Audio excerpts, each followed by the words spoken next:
આજે તો હતી પૂનમ એટલે આપણે નીકળી ગયા હતા ઉંટેડામાં દીપેશ્વરીના દર્શન કરવા માટે. તો શું કે મિત્રો, મોજમાં ને સ્વાગત છે તમારું આજના મિની વ્લોગમાં. હવાર પડી ગઈ અને આજે હતી પૂનમ એટલે હું વહેલો ઉઠી ગયો. પૂનમ હતી એટલે મારે તો ઉપવાસ હતો એટલે મેં કરી લીધો ચા અને ચેવડાનો નાસ્તો. કોને કોને ઉપવાસ કરે તો કોમેન્ટ કરી દેજો મિત્રો. ચા પીને તો પછી હું થઈ ગયો તો નહીં ધોઈને જોરદાર તૈયાર થઈને પછી કરી લીધા હતા મેં સુરત દાદાના દર્શન. સુરત દાદાના દર્શન કરીને પછી હું નીકળી ગયો તો ઉંટેડામાં દીપેશ્વરીના દર્શન કરવા માટે. પછી તો ઝાંઝરી પહોંચી ગયા હતા અને ઝાંઝરી તો બાઇક ઉપરથી જ કરી લીધા દર્શન. ઝાંઝરીથી નીકળીને પછી અમે ચડી ગયા હતા હાઈવે નંબર 125 પર. ઘર ભેગું થાને ભાઈ.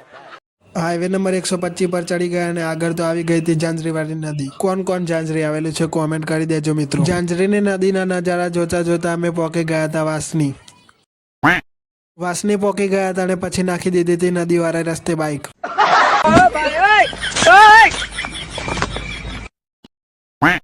સારું થયું નદીમાં તો પાણી નતું એટલે નહીં તો તણાઈ જ જતા. નદીમાંથી નીકળીને આવી ગયા હતા અમે રોડ નંબર 73 પર.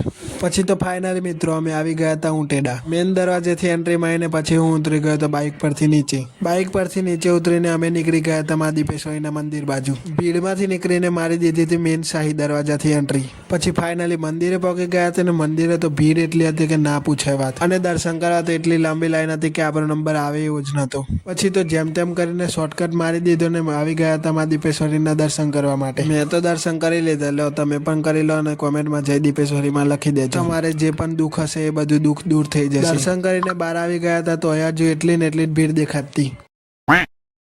ભીડમાંથી નીકળીને પછી હું આવી ગયો તો પાછો બાઇક ઉપર. પાછા નીકળી ગયા હતા આપણા ઘર બાજુ.